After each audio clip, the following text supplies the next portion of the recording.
cute little raincoat with a little hat and you're walking around your garden on a rainy morning. Are you kidding? Okay, this is absolutely a beautiful day.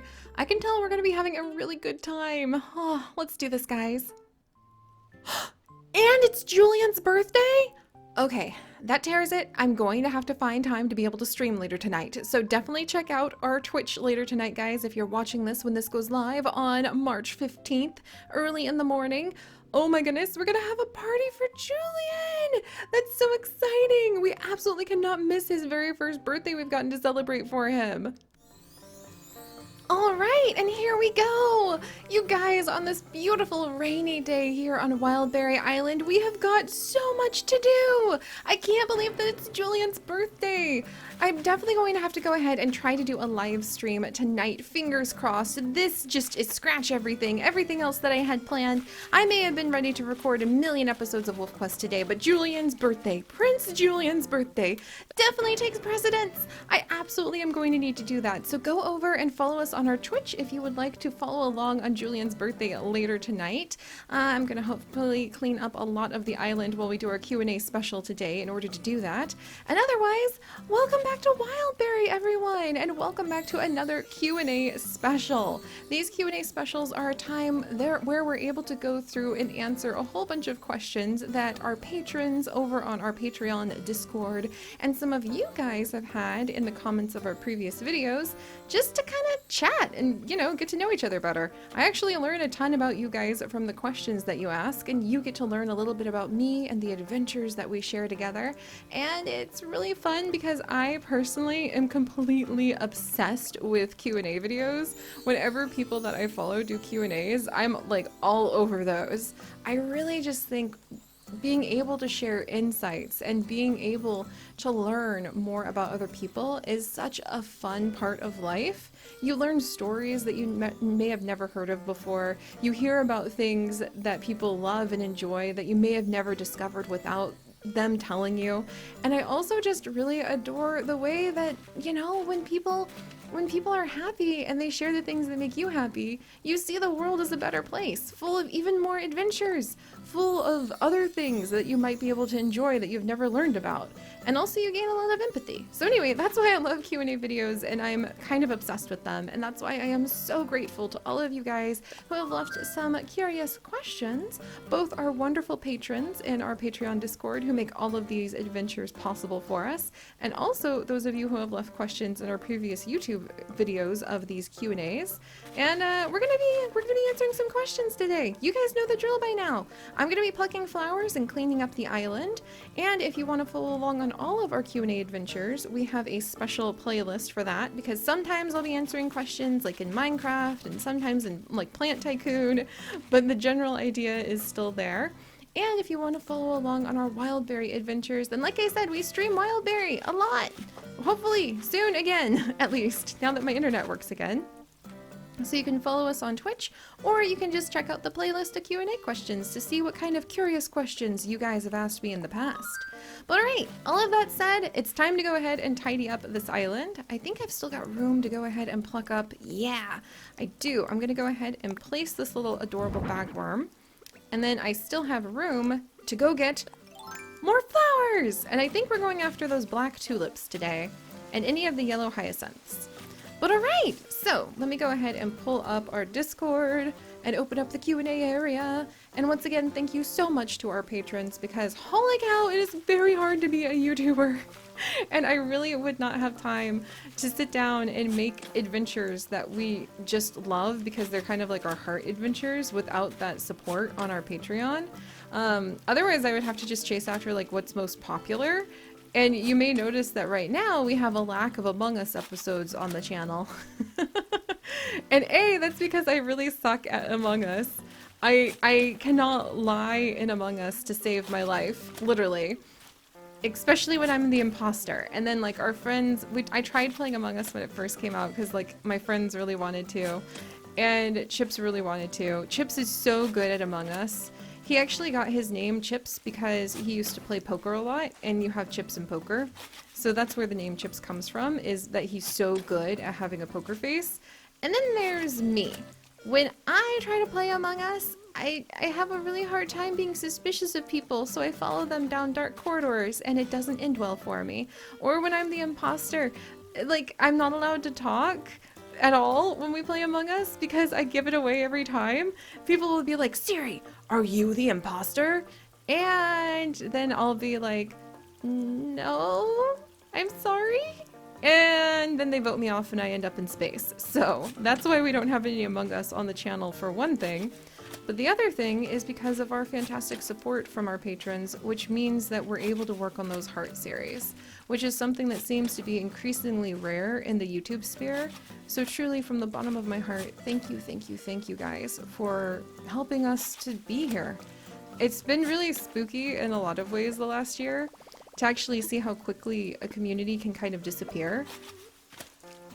And I guess what I mean is just like, I don't know, I've been on YouTube for several years now, and now I look around myself and I'm like, wait a second, so-and-so who used to like have this great community that I absolutely adored hasn't posted in like 18 months. I don't think they're ever gonna come back. And that's been really humbling, is to have been here on YouTube and in this space long enough to realize that like, oh wow, sometimes people just stop. Take for instance my wonderful friend Stacy, who now has switched over to being a fantastic author and then occasionally having adventures over on Twitch as well. I was just hanging out in her Twitch stream the other day. I tossed out some gift subbies because I wanted people to have a nice night. And I wanted to surprise her and ask her about if living in a cabin in the woods is all it's cracked up to be. Spoilers, the answer seems to be yes. But it's been really humbling the last year to really look around and be like, oh, how is so-and-so's adventures in Sims doing? Or how is so-and-so doing with their Minecraft adventures? And they're gone. They like don't post anymore. And it's been really shocking to realize, wait a second, I really assumed that they would always be there, but the great memories and the community or just being part of their world would always be there. And it's really hard to look around and be like, oh, that's not always the case. And for a lot of people, it's because of the changes to YouTube in the last couple of years and how hard it is to like make a viable full-time living off of it.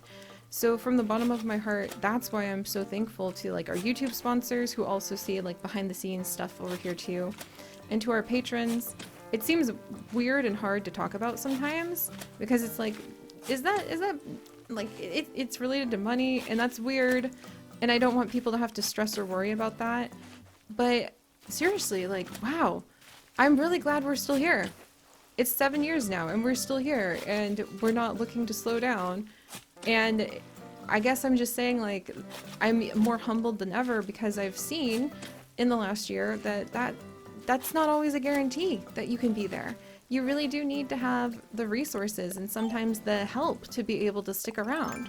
So thank you for the help and the resources, and I really hope that we'll be here for 7 more years, because heck, I have that lifetime goal of wanting to get to 10,000 adventures with all of you guys, and we're already at 9,300 adventures, and hopefully going to close in on 10,000 before the end of the year. We do about 110 videos a month on our channel, so it's highly likely that we will actually end up having 10,000 videos before the end of the year, which would be really cool. I mean, heck, that's just amazing. And I can't imagine a world where we don't have these adventures together, guys. So, I'm just so full of gratitude and thankfulness. So thank you, thank you, thank you, thank you, thank you. Okay, all right. Now, with all of those thanks aside, let's go ahead and dive into the questions that said patrons who helped keep us around for so long. And I mean, I get goosebumps right now thinking, like, what do you mean I might have to go and like get a different job if things got weird on YouTube, and then and Wildberry would just disappear.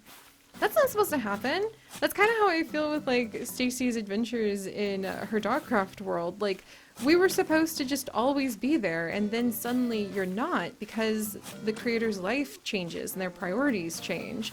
Or there's several other Sims people who I followed their generations of stories, and it was so exciting to be like part of their world and see their Sims grow up.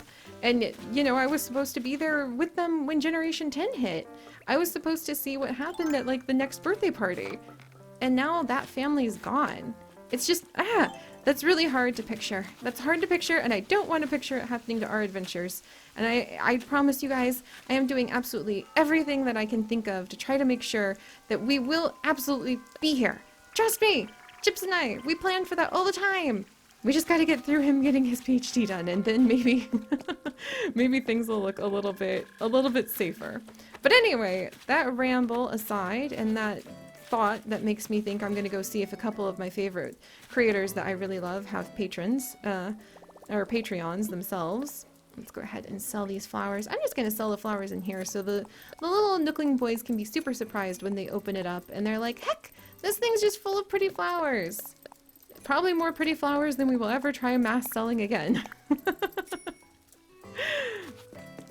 But let's go ahead and get into some of you guys' questions. And our very first question comes from a fantastic pygmy giraffe title holder, Ashfeather, over in our Patreon Discord. And Ashfeather asks, what is my favorite genre of book to read? And I love that question because I very much love reading. I have beside me, let's see, right now I've got 3 books beside me. I am finishing up Priory of the Orange Tree, which is from one of my favorite genres, a fantasy book. And then I am also reading Mary Oliver's Devotions, which is a collection of her poetry that's all about nature that I absolutely adore. Another of my favorite genres, poetry. And then finally, I'm reading a book about pigeons so that I can learn all about pigeons to share cool pigeon facts during our Sims 4 streams that we have been doing for our Dust Bunny challenge recently. And that is my 3rd favorite genre, which would be nonfiction that is about animals. So like biology-based nonfiction. And I guess my 4th favorite genre that I didn't mention there would be psychology. I actually, believe it or not, friends, I adore reading psychology books about happiness.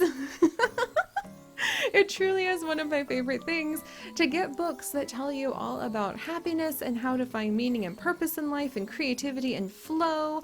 I took an amazing class in university that was called The Psychology of Happiness, and that is the class that taught me all about joy journals. Those of you who have been around in our community know how much I adore my joy journal. I just spent quite a bit of time writing in it this morning, and I have a feeling after tonight's stream I'll have even more things to write about in it, celebrating Julian's birthday. Looking forward to that. That's going in my joy journal. But the Psychology of Happiness class I took introduced me to the psychology of happiness as a genre. There are so many books written by professors and researchers who are really trying to answer questions about happiness. How can we have more happiness in our lives? How can we work to try to have healthy brains that are neurochemically and through habits and structure of how we build our brain through our thoughts and our habits? How can we physically and neurochemically design a brain and then design life and habits that actually will support joy and will bring us more happiness in life? That is such a fascinating question to me, because before I took the Psychology of Happiness class and got into reading all of these Psychology of Happiness books, I really thought happiness was just kind of something that happened to you. I didn't think of it as something that you could do, because I thought of it as an emotion, right? Happiness is an emotion. And back then, before I took that class, I really thought emotions were things that you, actually I want that hyacinth. Emotions were things that just kind of happened to you, and you were a passive participant in how you felt every day. How you felt was more determined by what happened to you, and how you felt was more determined by your environment and how people like treated you and how your day went. It was like how your day treated you instead of how you treat the day. And after taking that Psychology of Happiness class, I learned that that's not how it actually works. That happiness is really how you treat the day, how you treat yourself, happiness is really about what you do to create happiness in your life. And a good book to like kind of read to get an idea of that is, I think it's called 20% Happier. And that was the book that we actually read. And at the time, it was pretty groundbreaking in the happiness field, the psychology of happiness field. But 20% Happier really talks about the parts of happiness in your life that you can and cannot control. And there are some things that we can control in our life to make us happier. And then there are some things that we cannot control in our life to make us happier. Like some of the things we can control to make us happier include reframing, like how we're going to view a challenge or a situation. It's kind of like, reframing is actually what I did with all of these flowers here on Wildberry Island is a great example. Was I going to be upset that I can't do the projects I had planned because I have too many flowers?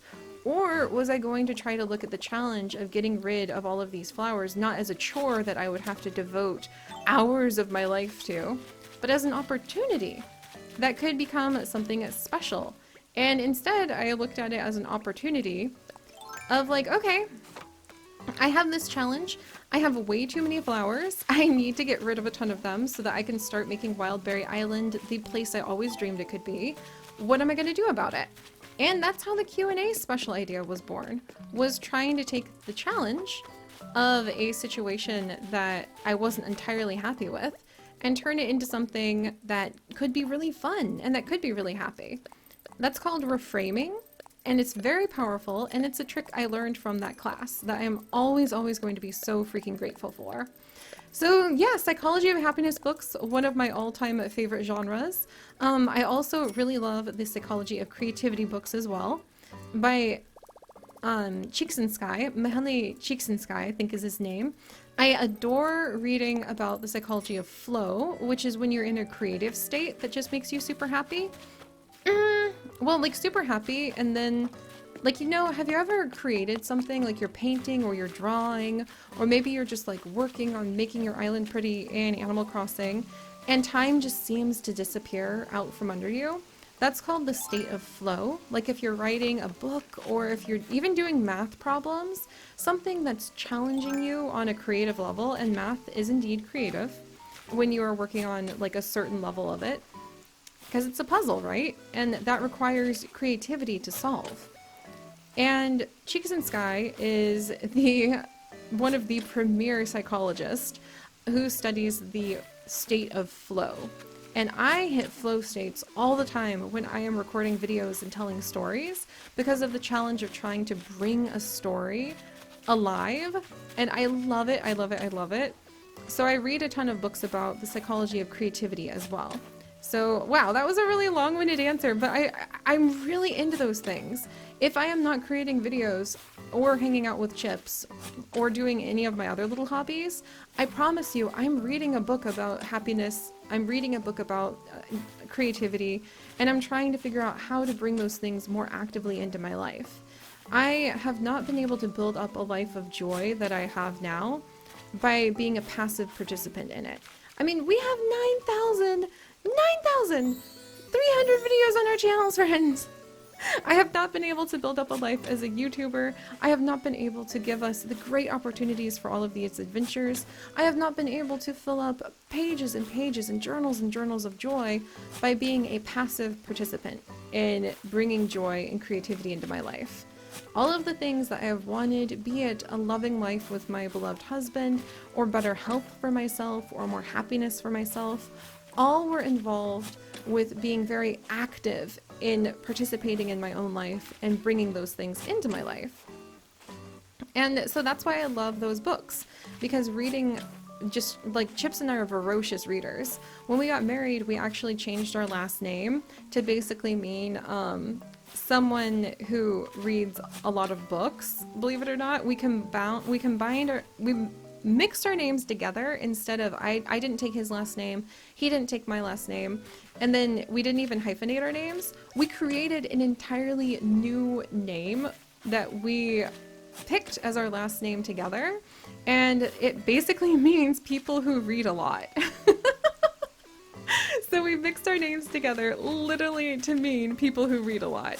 So yeah, when I tell you that I read a lot of these books, I mean Chips and I usually have 2 or 3 books open all of the time. I have literally 3 of them sitting on my desk right next to my joy journal right now. And that also means that we read a ton. We usually have, we call it independent reading circle, even though we're sitting together on the couch. We usually have at least a little bit of reading circle time. He's reading his books for his thesis. I'm reading probably a psychology book or a fantasy book, or sometimes poetry. I like to read my poetry more in the morning while I'm journaling though. But like we're reading all the time, and I think that's really important. I have never met anybody who reads just constantly, who doesn't seem really engaging, and who doesn't seem like they're getting a lot out of life. I think that that's actually one of the biggest hacks and skills that you could have in life, is constantly be learning, constantly be learning. And reading is a great way to do that. So there we go. There's a little bit about what Seri's favorite genres are and why I love them. Ashfeather, you never know when sometimes you might get an entire speech off of one little question. That is why I love curiosity. That is why I love asking questions. But alright, so now that we have gone ahead and answered Ashfeather's question for like half of the video, let's go ahead and Fox of Ninetails. You ask, if you had to choose a country or place with the most interesting animal and plant species, where would it be? That is such a good question because that would be really hard. I actually think like every country and every place has amazing species and amazing animals and plants for its own reasons, because every single unique ecology on this planet fascinates me and I absolutely adore it. But if I absolutely had to pick, I would say I'll pick one where I've been somewhere and physically seen the animals and the plants that live there. And then I'll pick another of where I've heard that things are really cool, but I've not had a chance to be there yet. And the place I've been, where I am just constantly and endlessly fascinated with the variety of life and the animals that are there. One place would be, I think, Hawaii, because I saw my very first like coral reefs there. Just tiny itty bitty little coral reefs. They weren't even very big. They'd probably make an Australian laugh themselves silly if they saw what I was like considering a coral reef. It was very small. It could probably fit in like 3 normal sized pools. But the diversity of species there, and my first sea turtle, the way that there was just that insight into the whole open ocean, just right there in a reef, like being able to look over the edge and see a couple sharks, which Chip saw. I didn't see them, unfortunately. And just imagine the way that the ocean right along the coast of Hawaii was kind of like a highway to the rest of the world that just connected that reef with the rest of the world through ocean. That was amazing. And on the flip side, it was really cool to actually see how the island species, the species who had either been brought as invasive species or who had been on Hawaii for generations and had evolved and adapted to those areas. It was really cool to see how those guys had adapted in an island environment. And now that I think about it, islands kind of do the opposite of what happens on a bigger land, where the water is what connects up the rest of the world to that spot, and then the land is the isolated location. Because normally you have the opposite thing happen, where lakes are the isolated spot that doesn't get a lot of genetic diversity, so the animals there will become really specialized. And the land has a lot of genetic diversity because the animals can travel across a lot of areas. Huh, I never thought about it like that, but that's really cool. So I would pick either Hawaii or the Appalachian Mountain Range because of the plant diversity and the animal diversity in the bogs there. I love the Appalachian Mountains. Chips and I met there. We fell in love there. I have told you guys so many times about how I adore the mountains. And Chips and I just dream and daydream all the time that one day we might be able to get a little homestead there, and I can share all of our adventures in heirloom like seed growing. Heirloom seed growing there. But the Appalachian Mountain Range up around Boone, which is where we often visit, is one of only two temperate rainforests in the entire United States. It has unique bogs. There are valleys where you will find amphibians like specialized newts that exist nowhere else in the world. And I just think that that's so amazing. I adore how beautiful they are too. So I would say North Carolina or Hawaii, which are two states in the United States. And I've been to those places and I have seen firsthand the beauty and diversity there. And I love it for a myriad of reasons in both places. And then a place that I've not been that I think has some of the most fascinating plants and animals in the world is Australia and New Zealand. Oh my goodness. Again, we have a great example of specialized species who look like no other creature in the world. Australia, like New Zealand, Tasmania, they all have animals who are such amazing, weird, isolated branches on the evolutionary family tree that I just think they're fantastic because they're so different. They show us how different and diverse life can be given enough time. And like, think of how we would have all of these assumptions about mammals if we didn't have the echidna. The echidna and the platypus lay eggs. They lay freaking eggs, even though they're mammals. And if they didn't exist, what if we thought there never could be a mammal that could lay eggs? That would just be impossible.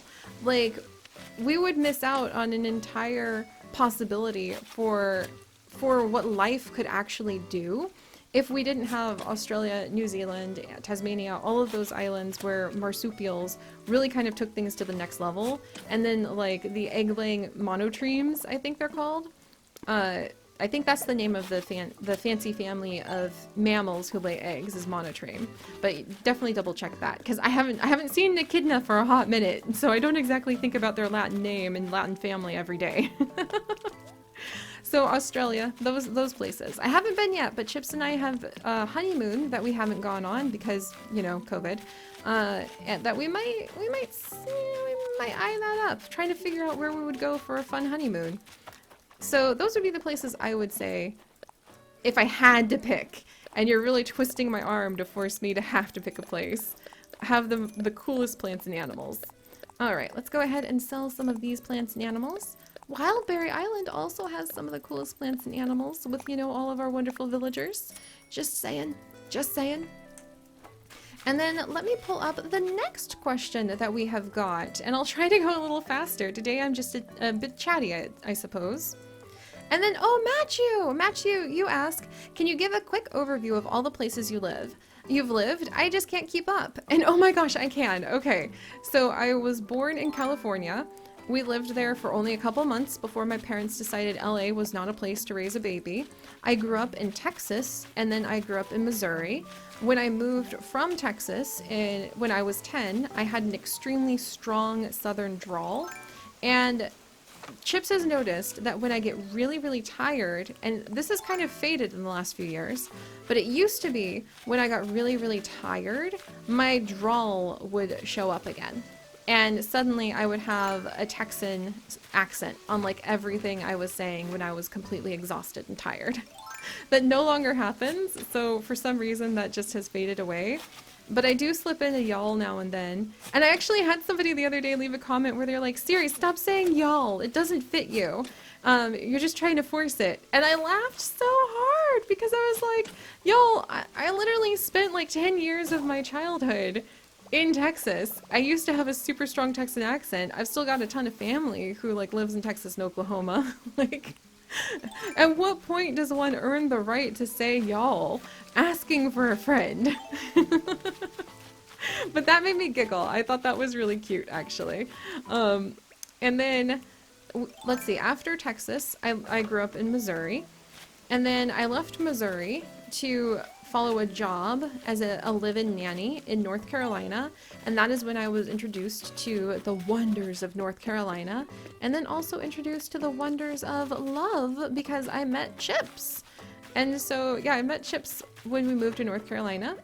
And then Chips and I moved from the mountains of North Carolina up to Michigan, which was a huge change because that is the furthest north I have ever lived. There's actually sometimes aurora borealis that you can see in northern Michigan. We didn't see those, but we did have a meteor like land and we saw it. Like it was purple, a purple streak in the sky one afternoon, and then you could hear a distant bang. And it turns out that the meteor landed on one of the Great Lakes, which is like 3 hours away from where we lived in Michigan, but we still could hear the meteor hit. I guess that's when it was like not hitting physically, but like going and punching a hole through the atmosphere, which was really cool. So yeah, we lived in Michigan, loved it.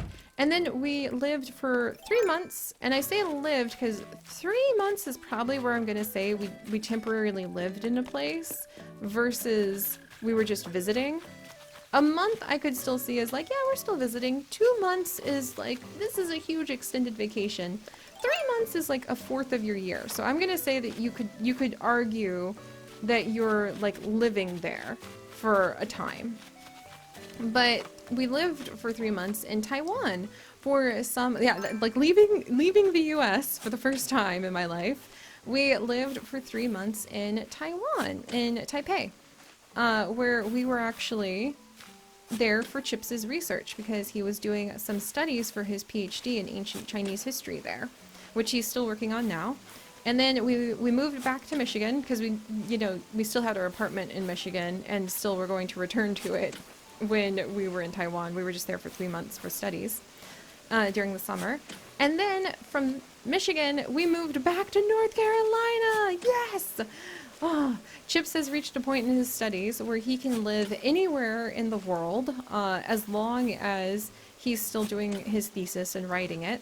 We might have to go back so that he can do some teaching and other stuff before he graduates. But until then, we are not budging. We are so freaking happy here. We love it here in North Carolina. It's beautiful. I love the weather because it's actually sunny and gorgeous. Like already, all of the dogwood trees are blooming and pink everywhere because it's early March. And if this was back in Michigan, we would still be buried under snow and we would not be expecting to be able to even dream of seeing trees and flowers blooming until like maybe late April, more likely mid to late May. And Michigan's very pretty, don't get me wrong, but it's just way too dark for me and way too cold for me because it's like winter for 6 months of the year. I need more plants. I need more plants than that for sure. So those are all the places we've lived in so far. But Chips and I are talking about maybe trying to live in Hawaii after he graduates because I have family connections there. I am part Hawaiian and I have never gotten a chance to really explore what that means for me. So we are thinking about moving to Hawaii maybe for a year or two so that I could spend time with my family there and so that I could kind of think about like, what does this mean for me? Because this is part of my heritage and my culture. Also, it sounds like it'd be really fun to live in Hawaii and to be able to take you guys on adventures to like explore the different ecosystems that exist there. Chips and I have actually been looking up like ways where we might be able to help out with trying to preserve native species of birds and plants and volunteer to help replant a bunch of the Hawaiian forest and stuff like that. So we're thinking about maybe trying out living in Hawaii. We're also thinking about maybe getting a small cabin in the woods or a homestead. Itty bitty, itty bitty. We're just talking basically like enough of a yard we could do some gardening in the Appalachian Mountains. Or, you know, we might end up traveling the world and just seeing where our adventures and our whims take us. So we'll just have to see. I'm pretty excited about it. But those are all the places I have lived so far. I've moved a bazillion times. I used to have to move 3 times a year when I was a nanny to follow along with my aunt, who I was nanny for, as she took different jobs for her nursing profession. So heck, yeah, I've moved within those places tons and tons and tons. So maybe it's not really silly that I dream about having a permanent home, which I've never experienced in my life, one that just like sticks around, with my beloved Chips. where we could plant asparagus beds that come back year after year, or we could plant a whole bunch of blueberry bushes, or we could plant a whole bunch of trees that we could go ahead and harvest our own fruit from. That sounds absolutely magical. Or, on the flip side, we could just become digital nomads and travel the world and take you guys with us. Lots of options, lots of options. But alright, so Matthew, thank you for that. Always fun to go down memory lane. And then, oh, easy! Ezireg, you ask, have you tried any new recipes that you would like to share with us? And I absolutely have new recipes I would love to share with you guys. Chips and I are always trying out fun new vegan recipes, and I will try sharing more of those over on my social media, like on my Instagram. When I find a really, really great recipe, I share what we're cooking. Like later today, I'm going to be making some sourdough bread again over on our Discord all the time, because we always show off what we're cooking over there because it's fun. And then, let's see, like I'll try making some of our behind the scenes videos sometime, sharing off some of the amazing, delicious vegan food that Chips and I make all the time. We've been vegan for like 8 years now? Yeah, I've been vegan for about 8 years now. It's done amazing things for my health. Oh my gosh, I am so grateful I've dodged some like bullets in my family's medical issues because I have been vegan for so long. I've actually been able to avoid a lot of things that unfortunately some of my family is struggling with right now. And Chips has been vegan, I think, for 12 years now. So we're going strong, like going strong, going delicious. I have lots of suggestions for things you could cook. And I'll try to find fun ways where I could share those things.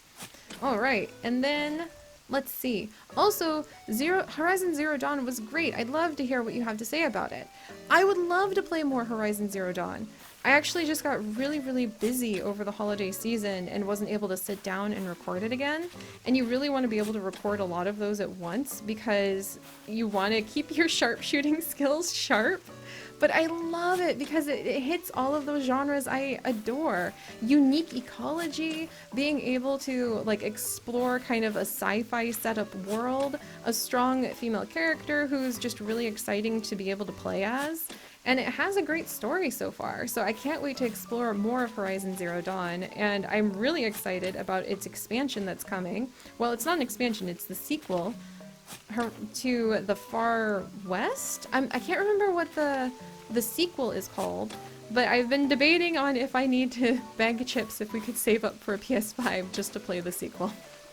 That's not good enough. It's not good enough to only get like a single game for a whole system, but one can dream. So I love Horizon, and I would really love to return to our adventures in Horizon, and I actually think it'd be really fun to try to like come up with a creative way we could try to recreate some of the creatures we have run into in Horizon Zero Dawn in our zoo crafting world. And more about zoo crafting and how it's going to become the Zoodesia Mega Crossover series in the future.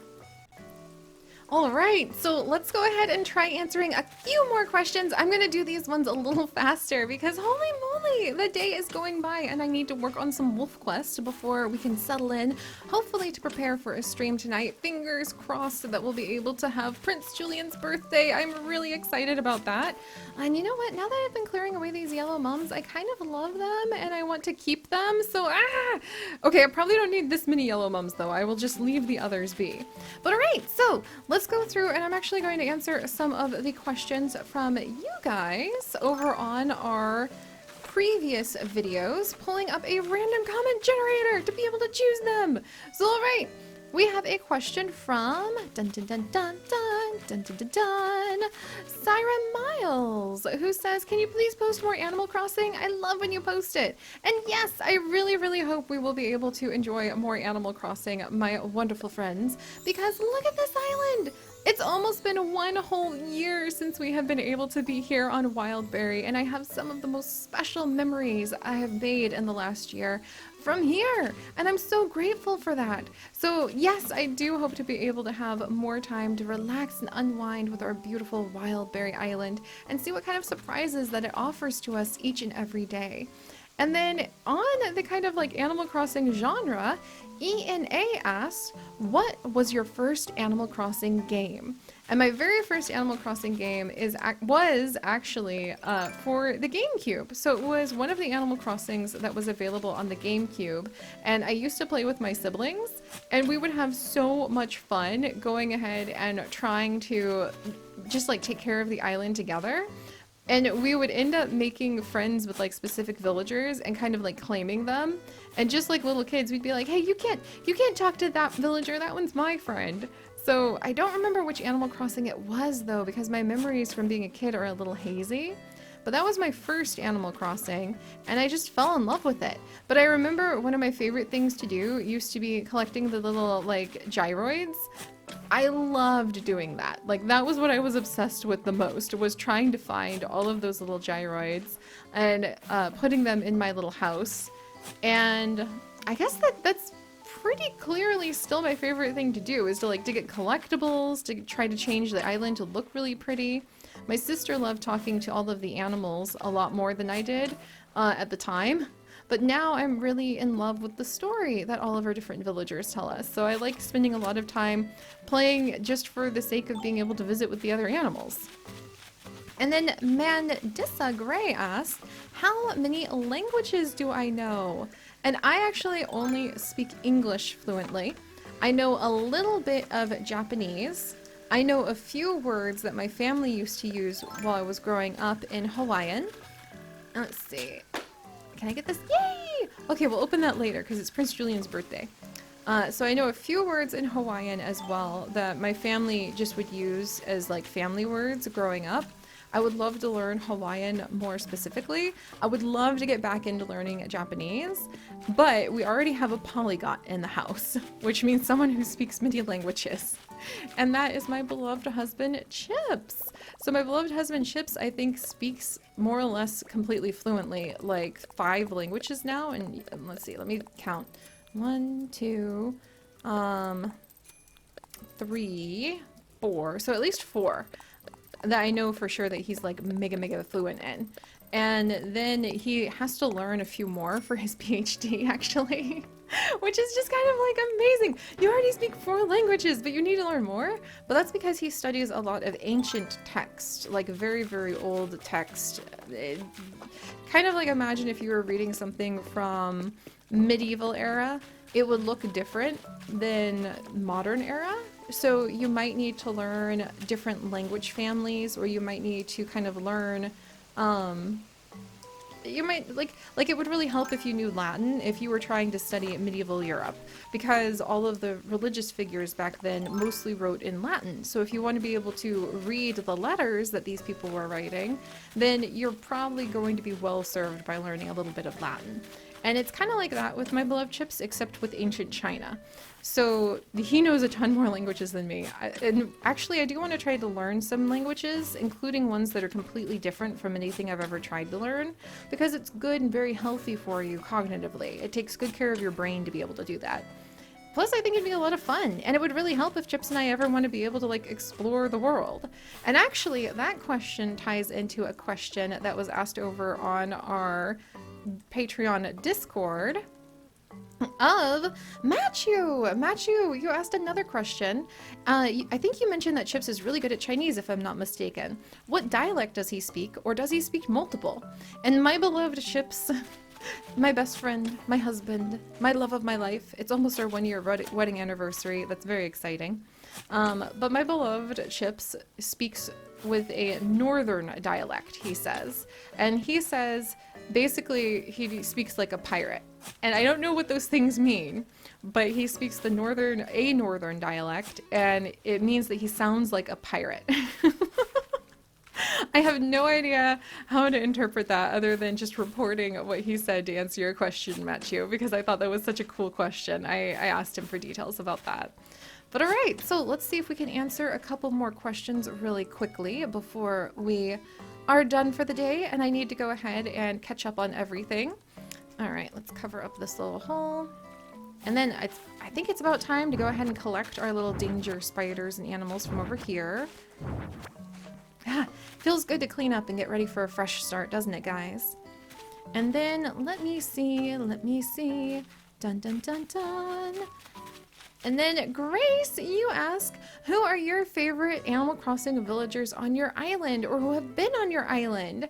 And my favorites are definitely Cranston. I love him so much. He is just like, he's one of the most precious memories I have of last year. And I love Cranston so much. He's a bird. He has turned his back on his rich family in order to like live out his dreams and just be true to himself. And he's super friendly. He makes friends with bugs and other people and like creatures that others might kind of sneer at or think were below them to be able to make friends with. I love Cranston. Like hardcore. He's permanently for the rest of my life going to be one of my favorite villagers for sure. So absolutely Cranston. And I care about all of the villagers that we have because we build up such great stories for them here. But he's definitely the one where I'm like, you are mine. I love you. I will shape this whole island to your whims and your needs if I need to. And I think I missed his birthday last year. That's not going to happen again. We're going to have a mega big party, fantastic stream for my son Cranston's birthday. That's absolutely happening. But all right, and then na na na na na na na na na na na na na na. Alicia asked, who has been your biggest inspiration in life? And we'll wrap up with that question because the answer is going to be super sappy. But the answer, guys, is actually Chips and my dad. Chips, because when he came into my life, he taught me, just through being himself, what unconditional love really means. He taught me what it really means to love someone and how you should really treat them when you care about someone, how to treat them with respect, how to treat them with hope. And I will forever, ever, ever be grateful every minute of my life, for the rest of my life, for having met him and having fallen in love with him and him falling in love with me, because he has absolutely changed my life. And I had a pretty good, I was working on making it a great life before I met him. And I would have made it a great life if I had never met anybody I fell in love with. I just want to clarify that. You don't need love as a prerequisite to be able to have a great life. But oh my gosh. Okay, oh my gosh, Sky and Marina are actually singing together. That is so ridiculously precious and cute. They're like sharing the mic, no less. Look at this. What is this? This is so cute. What are you two doing being so cute? Oh my word. I need a picture of this for sure. Hurry, hurry, picture. Alright, get in here. Look at this. Oh my gosh. Oh, I love it. No, Sky, keep singing. Don't perform happies with me. Like, oh, that's so cute, you guys. I love it. Oh, that's perfect. That's absolutely perfect. Oh my gosh. I love Wildberry. I have missed it so much with my pockets full of spiders and who knows what's. I have missed Wildberry and these adventures so much, you guys. Thank you so much for being able to support our community and be here and make it possible that we can just have a calming morning like this together. But alright, so, yeah, and other than that, my dad. My dad is my other biggest inspiration in life because he has always tried to be my friend for as long as I have ever been alive. He has always tried to be kind. He has always tried to become a better person.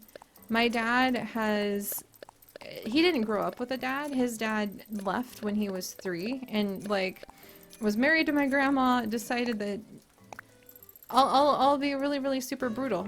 My grandma was from Hawaii and my grandpa decided that he was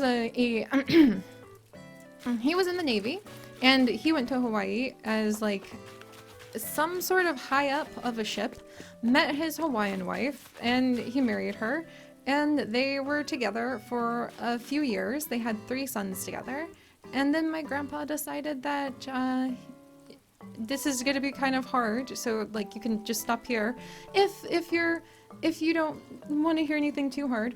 But my grandpa decided he was ready for his wife who wasn't a different race than him, who was also white. That's kind of the bottom line. And then my grandma was there with 3 kids and had to raise them on her own, and my dad had to grow up without a dad. And yeah, my grandpa left to go marry a woman in Utah who fit into his family better. We'll just put it like that. So he felt, and had a family with her instead. And my dad had to figure out how to navigate that, and how to not grow up bitter, and how to be a good man when he didn't have a good man to set an example for him. And my dad did it. My dad is the person who inspired me to be willing to change, to be willing to grow, to never settle with assuming that I am the best version of myself, because my dad never settled with assuming that he was the best version of himself. He knew to the core of his heart that he wanted to be the best possible father that he could for us, and he knew he didn't know what that looked like. So he was willing to challenge all sorts of assumptions. He was willing to do things that other people wouldn't consider very manly. He was willing to do whatever it took. He would read books. He went to like therapy sessions with me when I was an angry child. Like, he was willing to do silly things. He was willing to challenge the status quo on like how a man should act and how a man should be, way before it became a thing that we now talk about all of the time. And he was willing to do that because he wanted to be a good father. And he showed me what it looks like when you live your life with the intentions of bringing the best version of yourself that you can to your family. And between him and Chips, I feel that that's where my drive and my desire and my passion to seek out constant improvement comes from. Not because I don't think I'm enough right now. Not because I'm not good enough as I am. We're all worthy of being just, if you're not hurting yourself and you're not hurting others and you're just existing in this world, you're worthy of just existing. You're worthy of having a good day. If you're like not trying to cause harm to yourself, the world, or others, you're worthy enough. Just that's enough. So I don't need to constantly improve to be worthy in some sort of way. But I think I constantly am reading those psychology books, and I'm constantly trying to grow because I saw my dad really step up and really always find new ways where he could challenge his assumptions, where he could do the hard thing, where he could try to improve as a person, because he wanted to make sure that he was bringing the best possible version of himself to his family, when he didn't know what that would really look like because he never had that example. And as a result, my dad showed me that I don't need to already know what the perfect answer is. I don't need to know what the perfect like YouTuber looks like, or what like the perfect wife for my beloved Chips looks like. I don't need to know through an example set before me what being able to achieve the dreams I have looks like perfectly. I just need to show up for that dream and then do my best to try to improve life and myself every day.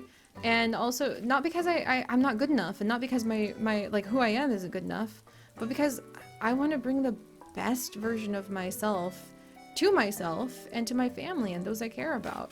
And so that's what my dad taught me, and that's my biggest inspiration. So thank you for asking. I love my dad very much, and I really cannot wait to be able to get my vaccine and go see him for the first time after 2 years. So alright, there we go, guys. A little bit of a doozy at the end. I meant to keep it light, but you never know where the questions and the curiosity might take you. And thank you guys for joining me. So, later tonight, hopefully we'll have a really fun and lighthearted stream with Prince Julian for his birthday, which means that I need to go. I've got things to do. I need to hurry. We've got Wolf Quest to make. I've got a sourdough bread to get rising, and then I've got a party to plan. So hopefully I'll see you guys over on our Twitch, and if you guys would like to, you can totally leave more questions for our little Q&A adventures. Sometimes they'll be really simple, and sometimes they'll go into the deep end. You just never know. But most importantly, my friends, stay curious, and thank you so much for being part of our wonderful world, and I will see you guys next time. Bye-bye!